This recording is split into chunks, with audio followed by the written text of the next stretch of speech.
বাবা ভান্ডারি। তাহলে আপনি এটা কিসের স্যাম্পল নিচ্ছেন, কি কারণে? Oral sample. ওরাল স্যাম্পল থেকে কি দেখবেন এটা?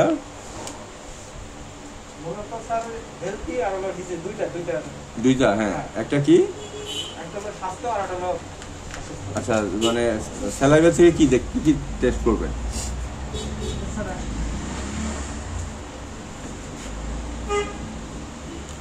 আর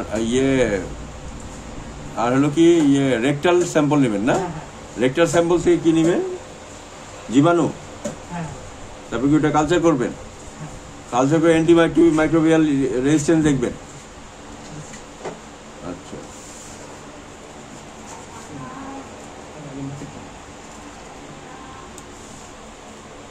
তো ভিউয়ার্স আপনারা দেখতে পাচ্ছেন বেড়ালের স্যাম্পল কালেকশন হচ্ছে স্যালাইভা থেকে।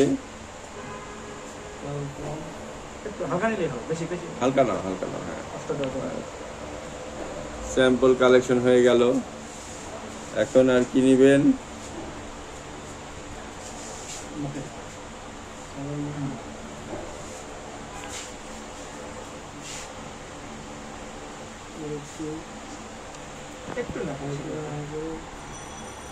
সাইটিয়ে নাও, মাড়ির ভিতরে ঢুকাই দাও না।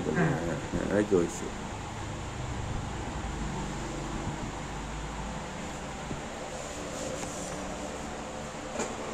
কাকু, আমারে তো কুকুর কামড়াইছে।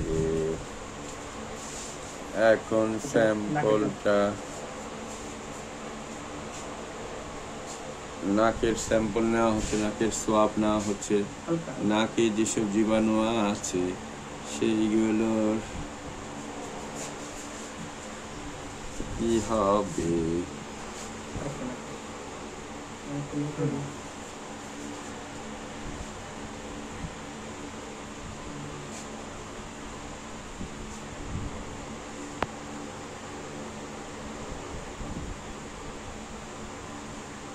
নাকের স্যাম্পল, জীবাণুর স্যাম্পল নেওয়া হচ্ছে।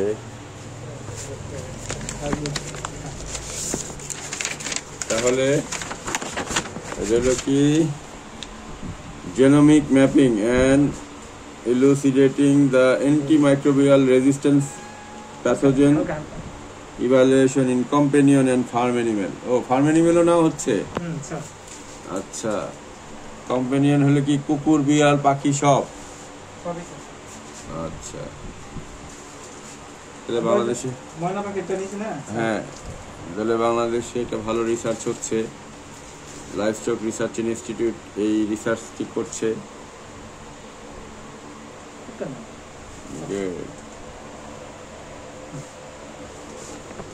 হ্যালো, তোমার অনুভূতি বলো কাকু। তোমার হাগুর স্যাম্পল নিল, মুখের স্যাম্পল নিল, নাকের স্যাম্পল নিল। How do you do? ও কয় যে কাকু আমার কুকুর কামড়াচ্ছে, সেটার মানে যেটা নাইট মেয়ার, আমি এটা ভুলতে পারছি না। সন্ধ্যা আমার একটা কুকুর এসে আমাকে ধরে ফেলে।